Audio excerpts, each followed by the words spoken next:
¿Qué tal amigos de Contrapunto TV? Esto es otra edición de Otro Espacio y hoy nos encontramos con José María Tojeira, director de la Pastoral Universitaria, para hablar un poco acerca de la relación de militares del pasado con la violencia actual. ¿Qué tal, padre?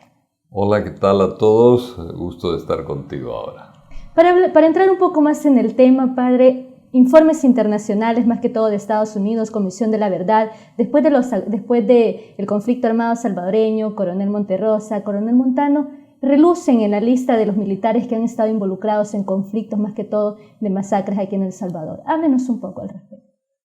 El ejército llevó una guerra tremendamente cruel y con estrategias de limpieza campesina especialmente. Ahí es donde se ubican las masacres, no solamente Monterrosa, que es tal vez uno de los hitos a ese nivel, porque su batallón participó en el Mozote, en Copapayo también y otros lugares más en masacres.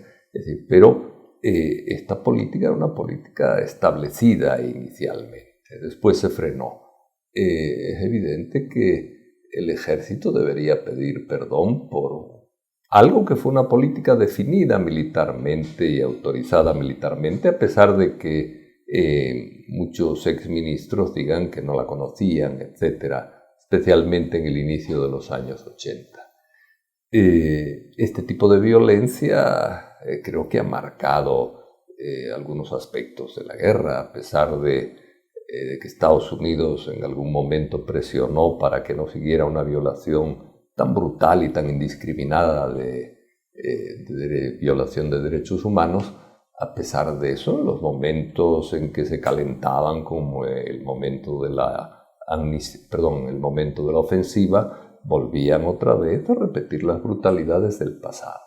Yo creo que es el no haber enjuiciado, el no haber revisado, el no pedir perdón institucionalmente por la brutalidad del pasado, incide en una cultura de la violencia que pervive actualmente. Estamos hablando de militares que históricamente han sido relacionados tal vez a la derecha salvadoreña y recientemente se conoció la captura de un ex coronel, Pineda Guerra, por tener armas ilegales en su vivienda. ¿Cómo ve este involucramiento también de más militares que están relacionados a gobiernos de la derecha ahora en un nuevo contexto de violencia en El Salvador? Bueno, yo creo que el hecho de que la institución no haya pedido perdón institucionalmente, que no se hayan llevado a juicio o no se haya reconocido la realidad de la brutalidad, hace que en el ejército, aunque yo personalmente creo que ha cambiado bastante, pero hace que pervivan algunas personas que creen en la violencia y que en ese sentido están propensos al tráfico de armas, a la corrupción, etc. Evidentemente, no estoy acusando a nadie, pero sí creo que, así como en casi todos los ejércitos se dan de vez en cuando este tipo de corrupciones, ventas de armas ilegales, etc., el ser condescendiente con el pasado y el permanecer como cómplice de un pasado terriblemente violador de derechos humanos hace que sea más fácil la corrupción en el ejército que si hubieran hecho un acto público de petición de perdón y se hubieran desligado de todo ese tipo de militares que cometieron graves violaciones. Cuando hubo una orden de captura internacional para militares que participaron en el caso jesuita, la misma Fuerza Armada los recibió en uno de los batallones. Es decir, todavía hay una especie de complicidad con los crímenes del pasado. Eso tiene que desaparecer, ¿verdad? Padre, y mientras no desaparezca, yo creo que va a seguir habiendo problemas, incluso de corrupción. Padre, ¿ya se perfilaba a Pineda Guerra como uno de los militares que estaban involucrados en este tipo de acción? Pues mira, yo tengo algunos recuerdos vagos de Pineda Guerra del tiempo, de la guerra civil. Yo lo que había oído es que había sido candidato de la embajada americana para ser jefe del Estado Mayor o ministro de Defensa, algún cargo importante de estos, porque era el único de la Tandona que no tenía en su historial acusaciones de graves violaciones de derechos humanos. Eso es lo que yo creo recordar. También con respecto al caso jesuitas, hay una constancia de que mientras otros militares celebraban la muerte de los jesuitas, este se enfrentó a los militares celebrantes y les dijo que estaban en un error, etcétera, y que incluso, bueno, está escrito por ahí, que tuvo una confrontación fuerte con el entonces coronel Guzmán Aguilar, que era el director de la inteligencia militar.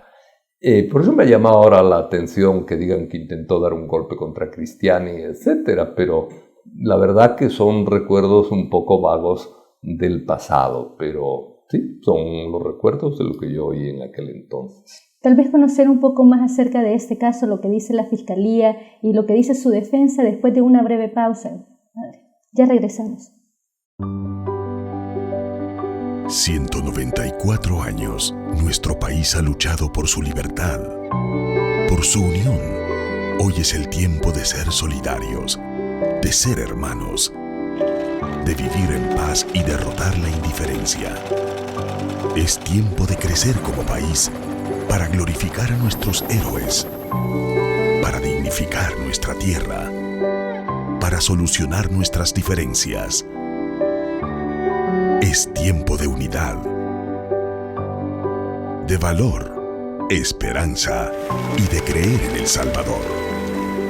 Gobierno de El Salvador, unámonos para crecer.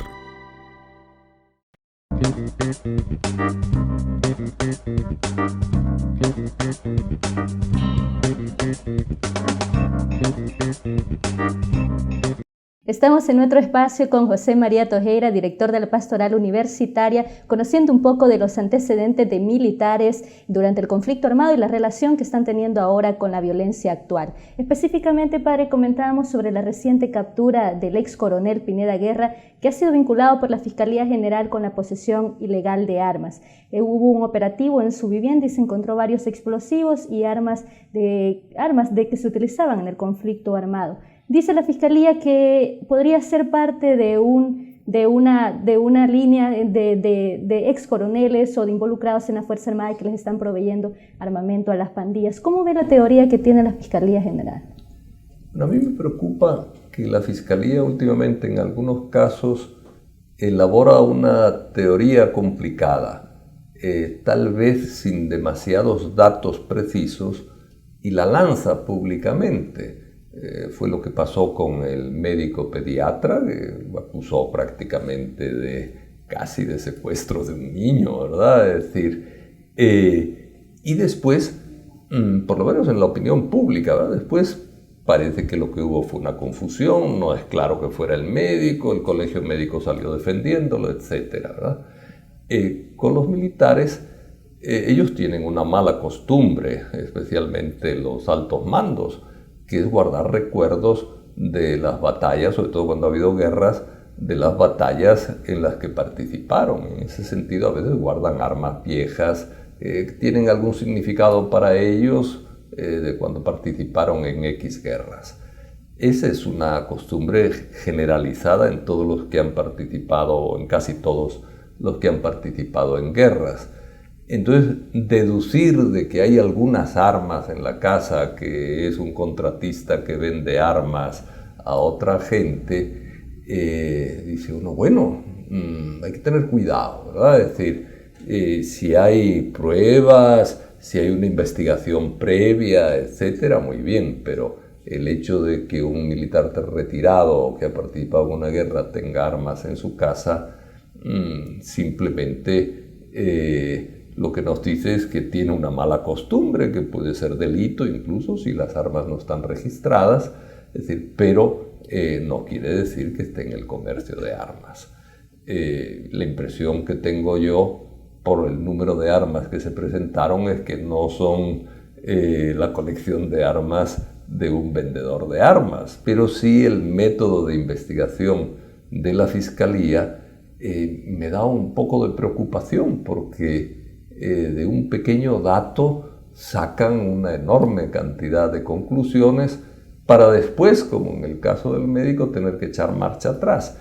y eso no favorece la confianza en las instituciones. De hecho, decía el fiscal Martínez que había una fuerte hipótesis de que podría ser relacionado a las pandillas por el hecho que se le encontró la misma naturaleza de explosivos que está relacionado al coche bomba que recientemente encontraron en el Ministerio de Seguridad.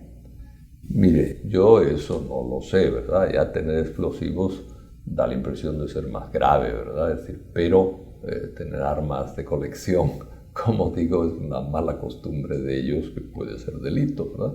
Es decir, pero yo creo que la pura coincidencia, es decir, no demuestra inicialmente nada, ¿verdad? Es decir, y que es peligroso el acusar primero y dar marcha atrás después, ¿verdad? Yo creo que hay que ser, en ese sentido, cuando se procede en una investigación, hay que ser sistemático y llegar ya con las pruebas hechas, ¿verdad? Es decir, no decir, bueno, como este tiene un caramelo de este color y el caramelo de ese color se encontró otro distinto en el lugar del crimen o del delito, este tiene relación con lo otro. Mire, a lo mejor no, ¿verdad? A lo mejor sí. Se necesita algo más para establecer la relación entre una cosa y otra, no simplemente tirar una hipótesis. Por hipótesis no conviene detener a la gente y satanizarla. Yo me acuerdo el caso famoso de los Washington, cuando denunciaron a la familia Washington de ser los secuestradores del niño Schuster, ¿no? Hace ya bastantes años.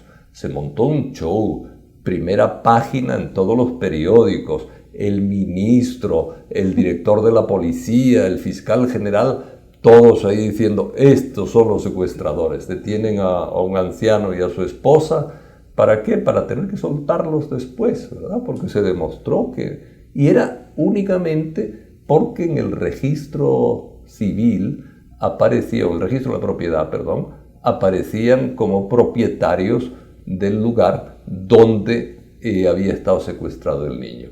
Después hacía como 14 años que habían vendido esa propiedad. Bueno, eso hay que investigarlo antes, ¿verdad? No después de montar el show y acusar a una persona. Yo creo que ese tipo de práctica, que a mi juicio ha estado un poco extendida en El Salvador, hay que irla erradicando y hacer una investigación más racional y más científica. Tal vez es parte de la inseguridad todavía que la sociedad tiene respecto a los militares por cuanto a la falta de leyes que se les ha aplicado entonces a los militares. Bueno, es decir, en la ciudadanía claro que hay desconfianza con respecto a la actitud o la posibilidad de ejercer exceso de poder, o del exceso de poder se pasa fácilmente a la corrupción. En los militares todavía se les tiene miedo. Miren, en El Salvador no ha habido manera de que haya un ministro civil de defensa, cosa que es normal en todas las democracias latinoamericanas, ¿verdad? Entonces, dice uno, ¿qué pasa aquí? Es decir, en los acuerdos de paz se dice, el ministro de defensa podrá ser civil. Bueno, pues uno llega a la conclusión y dice, bueno, que no pudo ser civil. ¿Podrá? No. ¿Podrá? No. No podrá. Porque no ha podido hasta ahora, ¿verdad? Si podrá, y han pasado 20 años de los acuerdos de paz y no ha habido ni uno civil, quiere decir que no podrá. Entonces, yo creo que hay que avanzar en ese sentido en el control civil del ejército en el país. Creo que es importante. Ahora, uno puede decir, bueno, es lo que está haciendo la Fiscalía. Y dice, yo me parece estupendo que la Fiscalía tenga la capacidad de enjuiciar militares, pero sí creo también que la Fiscalía ha tenido la tendencia a veces lanzarse a casos con demasiada precipitación y dejar a veces otros casos en el olvido. Hay casos que están pendientes y que en la Fiscalía no se hace absolutamente nada respecto a ellos. Tal vez hay pocos avances, pero ¿cómo se traduce en el hecho de las denuncias que está dando el gobierno actual respecto a que podría haber una campaña desestabilizadora de parte de la oposición donde podrían estar incluidos tal vez militares? Mire, en El Salvador siempre la oposición es muy peleonera, ¿verdad? Y trata de desprestigiar al que está en el gobierno y a cooperar lo mínimo posible con el gobierno. Ese es un defecto también tradicional de El Salvador. Yo creo que los políticos en general no se han dado cuenta que los problemas son tan graves en El Salvador que no puede un solo partido político, sin hacer pactos serios de desarrollo, el relanzar este país. Y esa es una plaga de nuestros políticos. Se desestabilizan unos a otros, y eso de desestabilizarse suena un poco así grandioso, pero en la práctica constante que han tenido los políticos unos contra otros, ¿verdad? Yo no veo que haya más, es decir, se ha hablado del golpe suave, ¿verdad? Es decir, bueno, son modos de hablar, pero yo no veo que nadie esté pensando realmente en dar un golpe de Estado ni en prepararlo, ¿verdad? Es decir, aparte que sería una locura y una estupidez absoluta, pero bueno, pues a veces se atacan unos a otros como pueden, ¿verdad? Y ambas partes dicen mentiras unos de otros. Yo estoy convencido de que son bastante mentirosos a la hora de hacer política y acusarse públicamente, ¿verdad? Los políticos, digamos, a cada rato se dicen cosas rarísimas unos de otros. Si fuera cierto todo lo que un político dice del enemigo y viceversa, bueno, estaríamos en el fin del mundo casi, ¿verdad? Pero bueno, yo creo que incluso ellos son mejores unos y otros de lo que dicen unos y otros que son los otros, ¿verdad? Bueno, pero es un relajo. Como finalmente, padre, como decíamos, señor Romero, tal vez entre más injusticias siguen habiendo, la violencia seguirá y de nunca acabar. Bueno, yo creo que ese es el tema que casi nunca se toca en los grandes debates. Este país necesita mucha más justicia social, necesita también universalizar los derechos básicos de la gente. No puede ser, ahora está hablando de una nueva ley de pensiones, ¿verdad? Y bueno, es decir, bueno, se habla de a ver cómo conseguir dinero para mejorar la distribución del dinero, etcétera, pero no se habla de cambiarla y de universalizarla. Todo el mundo tiene derecho a pensión, ¿verdad? Y no se puede insultar a la gente diciendo, bueno, a los campesinos cuando cumplan 70 les vamos a dar 50 pesos y a los otros les vamos a dar más cuando cumplan 55 o cuando cumplan 60. Miren, hay que buscar algo más equilibrado. No se puede tener un salario mínimo de 250 para la ciudad y de 109.20 para los que trabajan en la zafra. Ese tipo de diversificación de derechos básicos de las personas es insultante, humillante, y es algo que hay que cambiar en el país. Que la gente se resista y se rebele contra la humillación es normal. A todos cuando nos humillan nos enojan y tendemos a rebelarnos. Unos se rebelarán adecuadamente porque hay una rebeldía que es legítima y positiva cuando uno le viola sus derechos. Otros, en cambio, pues se rebelarán de un modo salvaje. ¿Qué le vamos a hacer? Así es la naturaleza humana, pero no se puede andar humillando a la gente a cada rato. Gracias, padre Tojeda. Bueno, muchas gracias a ustedes y a ti por este rato pasado. Amigos, esto fue otro espacio. Gracias por vernos nuevamente. Nos esperamos en nuestra próxima edición. Que tengan un buen día.